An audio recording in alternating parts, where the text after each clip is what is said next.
now in New Jersey. Powered by TAPinto. Brought to you by Lakeland Bank. Thanks for joining us on this Friday, March 25th. I'm Kristina Behr. A house solely built by Roxbury High School students will soon be ready for move-in.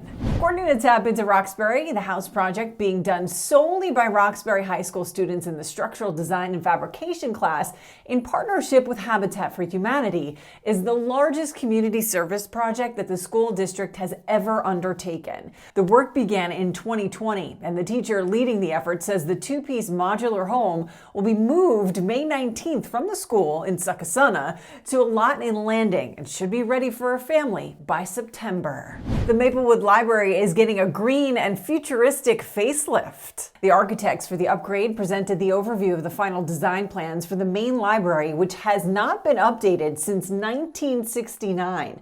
According to TAPinto Soma, the designs include public meeting and workspaces, a terrace, and a children's room. The building will not be using any fossil fuels, will have solar panels expected to produce 55% of the library's energy needs, and will maximize energy usage. The building will be completed in 2 years. Some Elizabeth bowlers are on a roll. Elizabeth High School's bowling team has 4 bowlers from their roster selected as first team All-Union County. According to TAPinto Elizabeth, the 4 students each received well-deserved accolades for their high-scoring games throughout the season, including senior Roy Antonio, who grabbed the highest score by any Elizabeth bowler this season, bowling a .266 against Oratory High School in January. Up next, a celebration of independent movies in Cranford.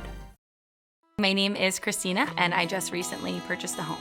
Before working with Lakeland Bank, I was working with another mortgage company. I felt like I was getting the runaround a little bit, and it felt a lot more like buying a car than buying a home. The mortgage representative from Lakeland Bank was very knowledgeable in their field, and their expertise was clear in the conversations that we had over the phone.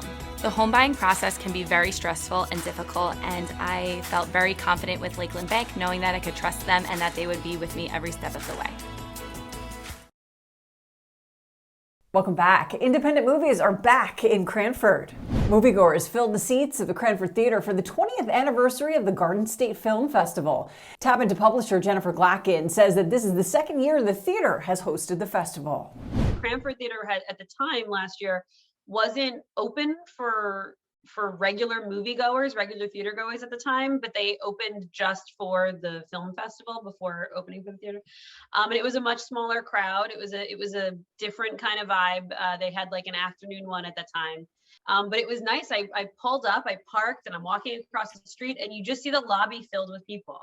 Yeah. And it was so nice to see, you know, and there were actors from the main feature film that were there, and the director and the writer, and the special effects makeup artist. Like, it was all it was really cool to kind of see everybody come together and to be able to celebrate, you know. That was the cool part of it. What was the census among people, like, to be back finally, you know, getting this rolling once again? I mean, it's, you know, second year, but, you know, just having that sense.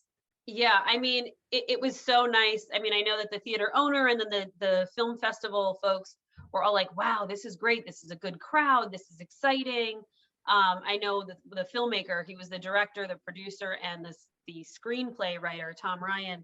He was saying, he goes, this is why we do this. We make movies for people to enjoy them and to get feedback from them. And so that was exciting for them too, that they could be there to see their film on the big screen and to get feedback from people. And I think it was just a good moment for everyone. They were really pumped for it.